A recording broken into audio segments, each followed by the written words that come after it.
হচ্ছে আমি রাহিমিন মারিয়া এলিন এবং শর্ট ফর্ম হিসেবে আমি ব্যবহার করে থাকি মারিয়া সরকার পারিবারিক টাইটেল হিসাবে।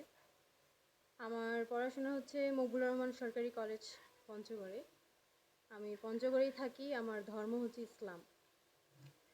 আমি আজকে এই কনফারেন্সটা করার প্রথম বিষয়টা তুলে ধরতে চাচ্ছি। আমি গত 23 বা 24 তারিখের দিকে, সঠিক টাইমটা আমি বলতে পারতেছি না, মাননীয় প্রতিমন্ত্রী ফরহাদ হোসেন আজাদের মহোদয়ের যে নির্বাচনের আগে আমি একটি বলা যায় যে রেস্টুরেন্টে বসে একটা সংগঠনের প্রোগ্রাম নিয়ে আলোচনা করতে একটি ছবি তোলা হয়।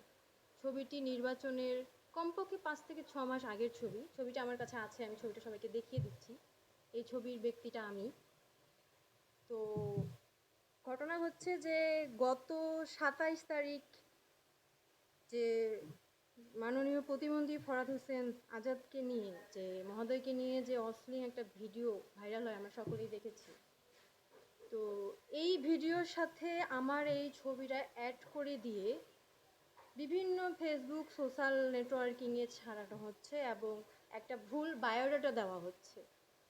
কিন্তু দুঃখের বিষয় যে আমি সেই মেয়েটি নই, কিন্তু সেখানে আমার এই ছবিটা ব্যবহার করে ভুল বায়োডাটা দেশ বা সমাজের কাছে বারবার প্রচার করা হচ্ছে। এতে আমার ইমেজ নষ্ট হয়ে যাচ্ছে। আমার একটা সামাজিক পরিবেশে থাকতে হয়, আমাকে একটা বিভিন্ন জায়গায় যেতে হয়, আমি একটা উপস্থাপনা করি এবং উপস্থাপনা করার সূত্রে আমার বিভিন্ন রাজনৈতিক প্রশাসনিক বর্গের সাথে যোগাযোগ আছে এবং ছবিও আছে। আমার বিভিন্ন রাজনৈতিক ব্যক্তির সাথে ছবি আছে, কিন্তু আমি রাজনীতি করি না বলেই এই জন্যই আমি কোনো ছবি ছাড়ি না।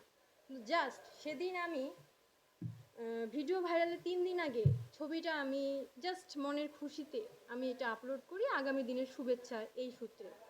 কিন্তু যখন দেখলাম যে বিষয়টা পলিটিক্যাল হিসেবে নিয়ে যাচ্ছে, আমি 2 ঘন্টার জন্য ছবিটা ডিলিট করে দিই। কিন্তু সেই সূত্রে ছবিটা কেউ না কেউ সেভ করে রাখে এবং ভিডিও ভাইরাল হওয়ার সাথে সাথে সেই ছবিটার সাথে অ্যাড করে দিয়ে আমাকে মানহানি করার চেষ্টা করা হয়। কিন্তু আমি মনে করি এটা উদ্দেশ্য প্রণোদিত আগে থেকেই। আমি এর সবার কাছে বিচার চাইছি এবং আমি মনে করি এই যে ভিডিও, এই যে ছবিটা ভাইরাল করা হলো, আমি মনে করি এটা পুরোপুরি একটা ফেক, যেখানে মুখ দেখা যায় না। এটা এআইও হতে পারে, এটা তৈরি করাও হতে পারে, বা বলা যায় অতীতে কোনো ওয়াইফের সাথে ছবি তোলাও হতে পারে। এখন আমি মনে করি যে ছবিটা সব যারা তুলেছে বা আমি মনে করি যারা আপলোড করেছে তাদের শিক্ষার অভাব আছে, তাদের পারিবারিক শিক্ষার অভাব আছে। তাদেরকে আমি মানুষের মধ্যে মনে করি না, কারণ একটা ছবি আপলোড করার আগে 10বার ভাবা উচিত ছবিটা আসলে রিয়েল কি না। সেই জায়গায় বারবার আমার ছবিটা দিয়ে আমাকে হিন্দু তরুণী বলে বারবার যে আমার মানহানি করা হচ্ছে, এর জন্য আমি সবার কাছে বিচার চাচ্ছি। আমার বাবা মা দুজনই মারা গেছে। আমি পঞ্চগড়ে আছি, আমি বিএসএস ফাইনাল ইয়ারের পরীক্ষার্থী। আমাকে অনেক কষ্ট করে পড়াশোনা করতে হয়, কষ্ট করে নিজের ক্যারিয়ার তৈরি করে আমি আজকে এই জায়গায় এসেছি। আজকে যে আমার ইমেজটা নষ্ট হয়ে গেল, সমাজের সামনে আমি মুখ দেখাতে পারছি না, আমি কলেজে যাব কিভাবে এটার মুখ দেখাতে যাচ্ছি না।